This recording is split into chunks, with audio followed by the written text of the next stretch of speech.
everybody? Joe Rita from Subterranean Annihilation here with Jaron from Slaghead, a local Hello. band, and his cat Artemis, such a good girl.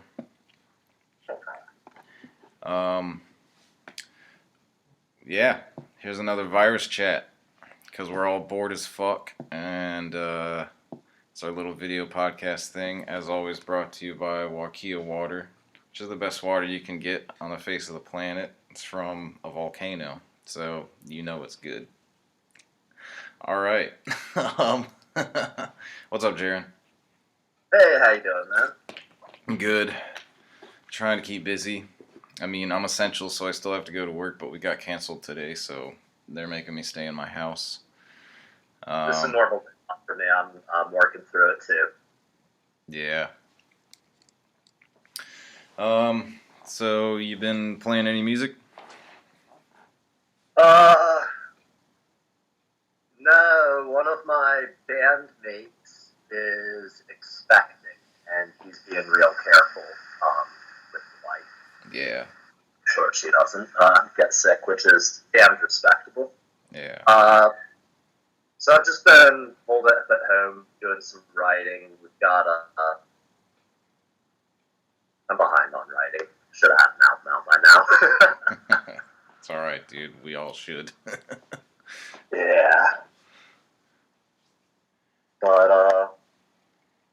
got maybe a side project coming down the road. Oh, yeah? We'll see what it goes. Oh, shit. That's awesome. What's it Yeah. good? I mean, can you talk on it, or? I'm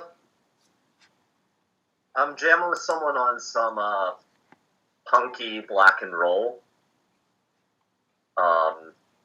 Our main goal is for it to be as stupid as possible, which is a nice break from, writing progress. Right on.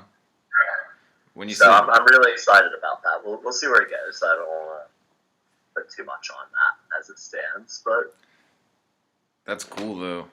When you say black and roll, do you mean like Carpathian Forest, kind of like rock and roll, black metal kind of stuff? yeah. But we'll see where it goes. I mean, we've jammed it a couple of times. It's I'd like to make that happen. We'll see how it goes. How it is. Hell yeah. I just I don't know. I want something where I could just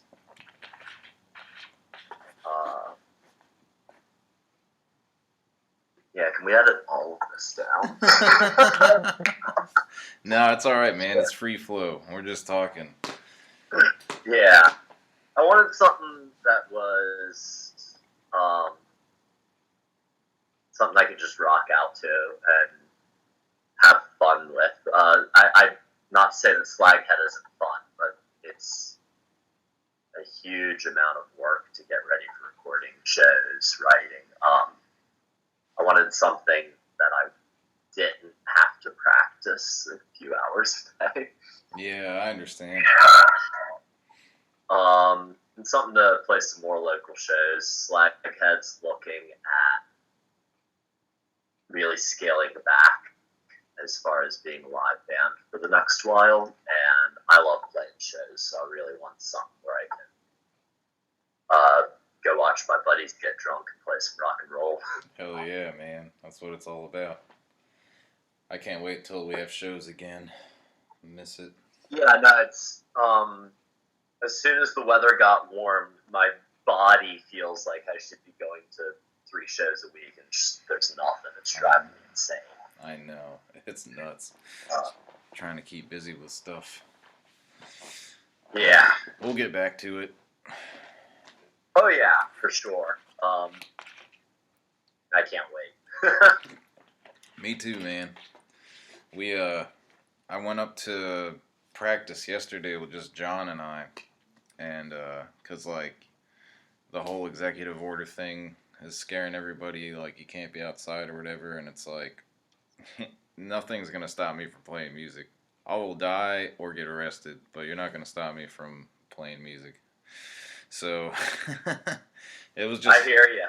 Yeah, it was just him and I, jamming a little bit. I was like, all right, we're picking 2 songs from Night Hag, 2 songs from Cripsest, one Hiss song, and one Sadisticum song, and then I'm out. Like, I snuck that shit in like I was doing a drug smuggle or something. And then Oh yeah. closed all the doors, jammed, What, quit. 7 band practices in one? That's what we do every Sunday, man. We do. Oh, I know it. I was just talking with Sam about that's how y'all manage it. It boggles my mind.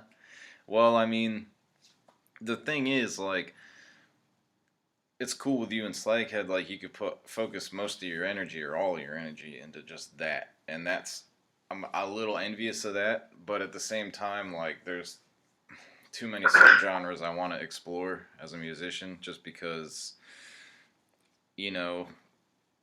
it's like different feelings and different emotions go with different genres for me, or at least I attach them to Absolutely.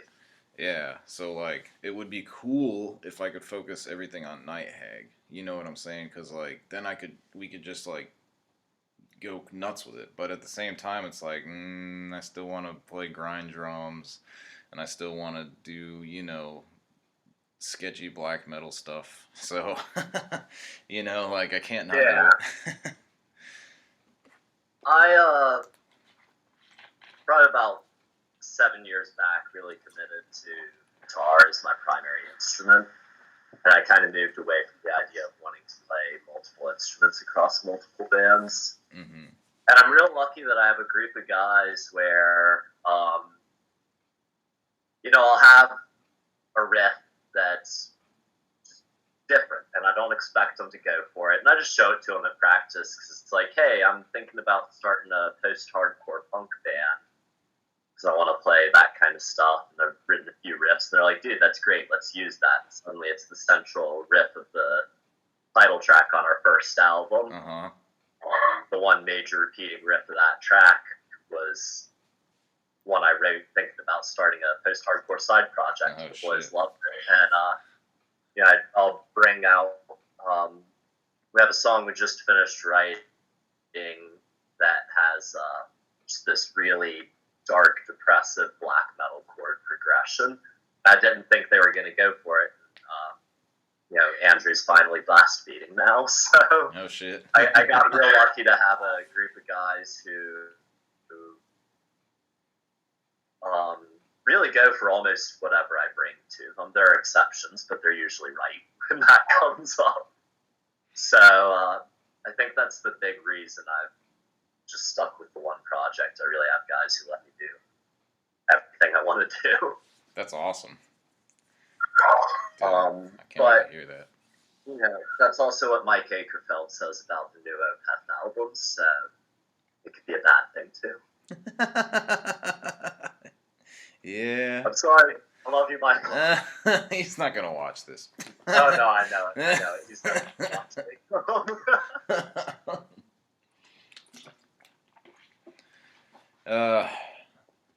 Dude, I saw Opeth in like 20...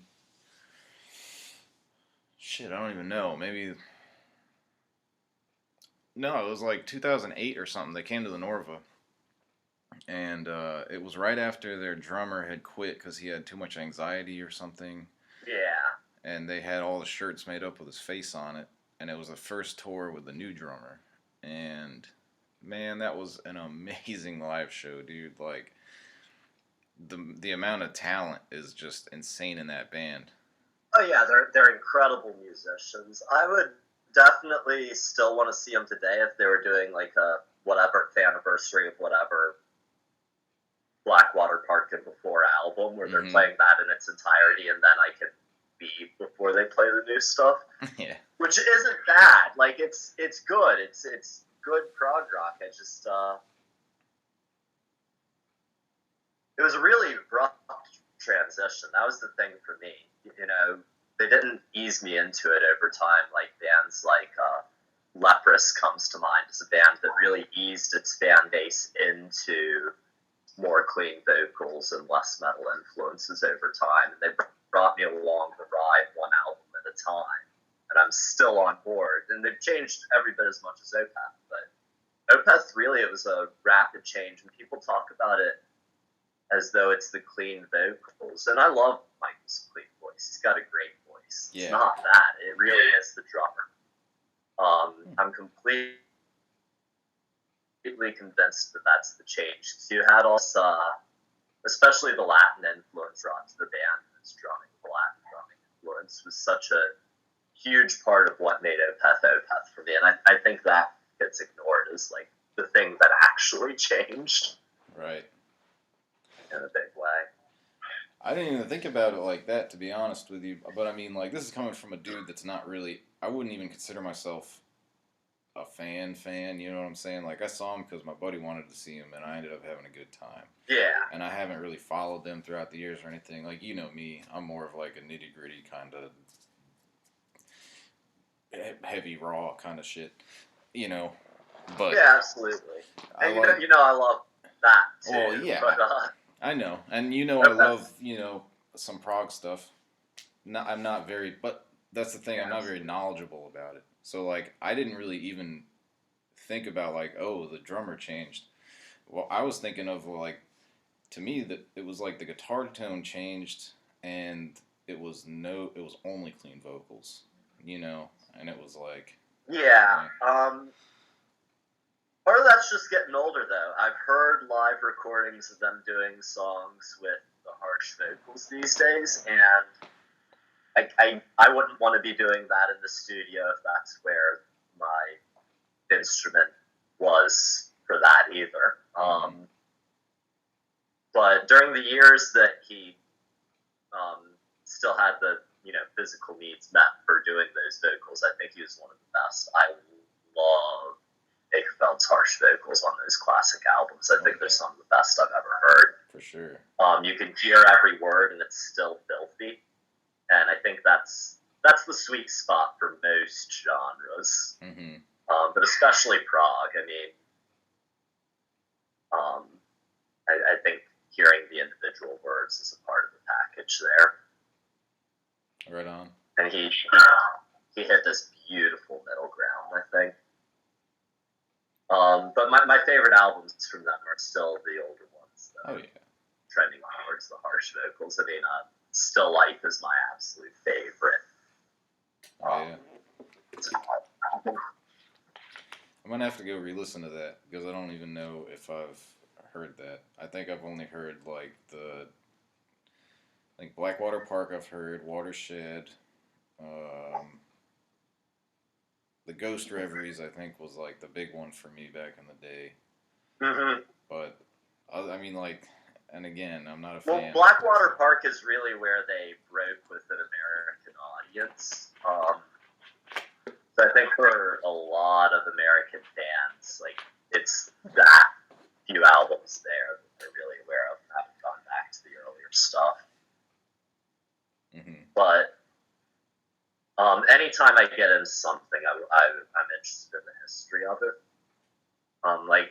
When I first found black metal as a teenager, the first thing I did was look into the history of that, which is disheartening, to say the least. Yeah. But, when I get into any kind of music or band, first thing I want to do is go back to the beginning. I don't think you really understand.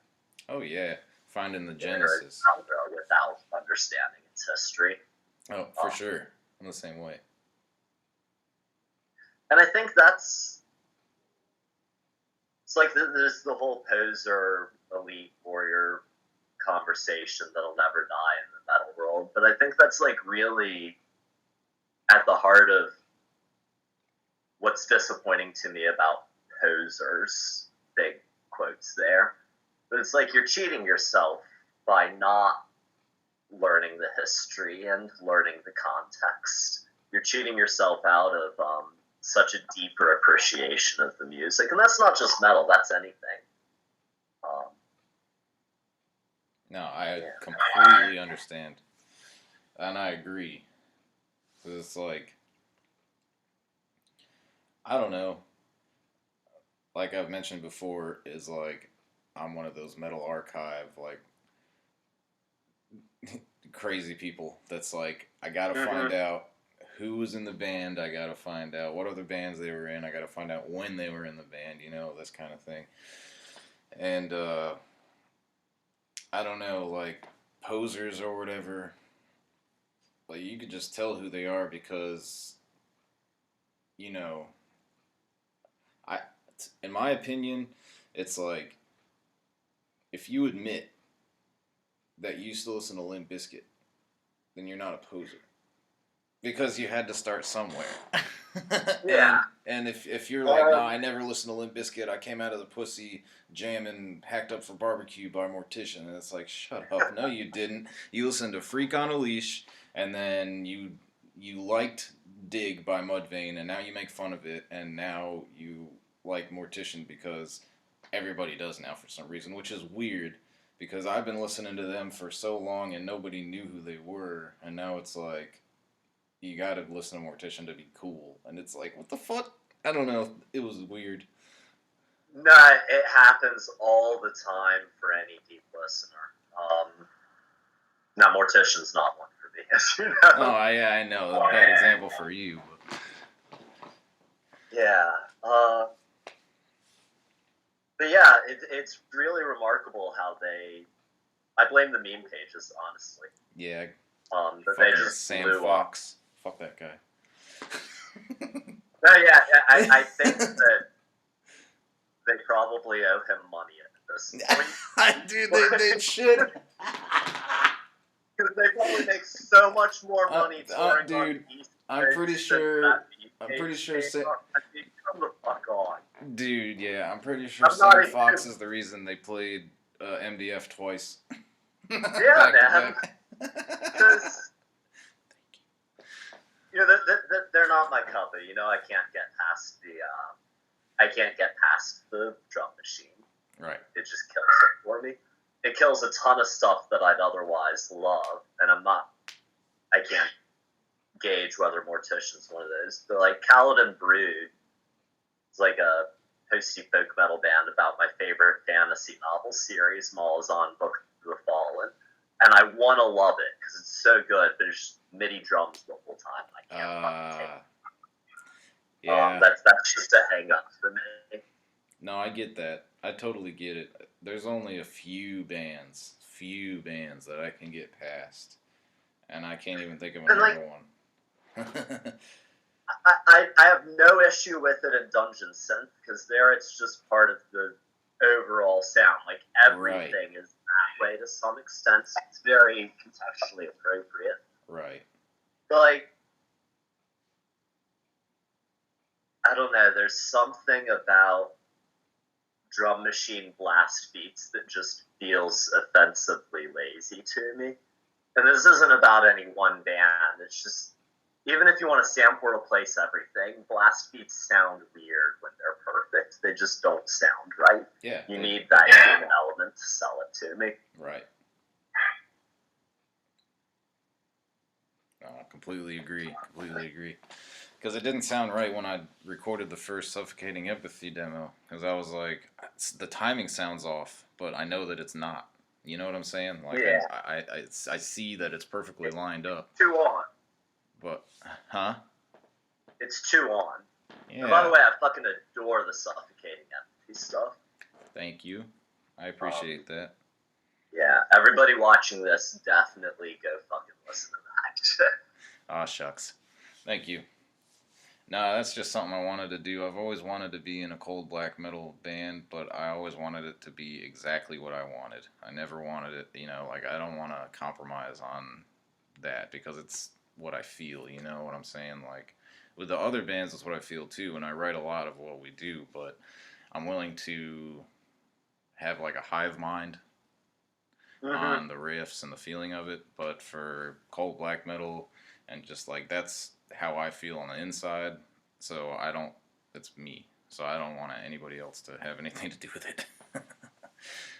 Yeah. I can totally get that. I've always shied away from the idea of ever like releasing super emotionally personal music. That's just a barrier I can't get past. I love personal music. I just can't imagine putting it out there myself. which isn't to say that Slaghead's not personal to me, like you were saying, but there's this group dynamic, and not that it doesn't touch on things that are really important to me, but I always put it in the context of story, put it aside from myself, not Right. from a personal point of view, talking through characters and stuff. I'm always really impressed with people who are able to just lay it out there direct like that. Oh, dude, It's something I have it to accomplish. I wouldn't say that I'd even do that 100% though, because I will not publish my lyrics. You're the only person that knows my lyrics.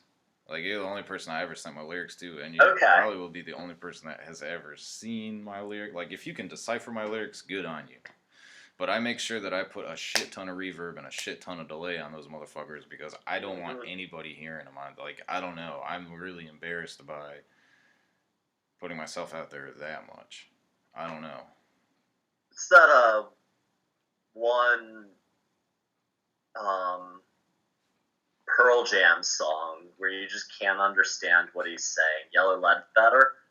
That's what's going on there. Like, he's garbling everything because the lyrics were apparently super personal. He listen to other stuff. He can be perfectly distinct if he wants. But yeah, he deliberately garbled the words and like mixed stuff up so you couldn't tell what he was saying because it was too personal to put out, apparently. That's interesting. I never knew that. I don't get why people shit on that band. I don't understand it. They're not my favorite, but that's cool actually that he does that on purpose because that makes sense now. I thought he was just trying to be like hip or something.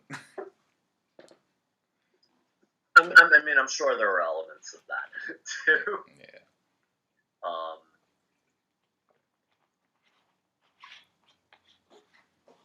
It's always weird that they got called a grunge band, though. It was just one of those catch-all times. If you were a rock band right then, that's what you got called. Yeah. But I can't even think of other bands that have anything in common with them during that time, much less vice versa. No, I can't think of anybody else like them. But I think that's a good thing. For better or worse. I mean, but yeah. But anyway, man, thanks for talking to me. Absolutely. I want to do more of these. Obviously, you and I have much more to talk about. So absolutely. I'm never gonna only have a guest on once. So I want to do another one of these with you for sure. Hell yeah. Keep an eye out. We've got a demo single coming out here soon. Fuck yeah. We've got the opportunity to hit the studio on some tape, and so that'll be coming out probably as soon as we figure out artwork for it. That's awesome, dude. I cannot wait. Hell yeah. Check Slaghead out. I'm going to post a link to your Bandcamp page in the description. Yeah, thanks, Jaron. Always a good time, man. Good to see your beautiful face. Oh, shucks. You too, brother. All right, man.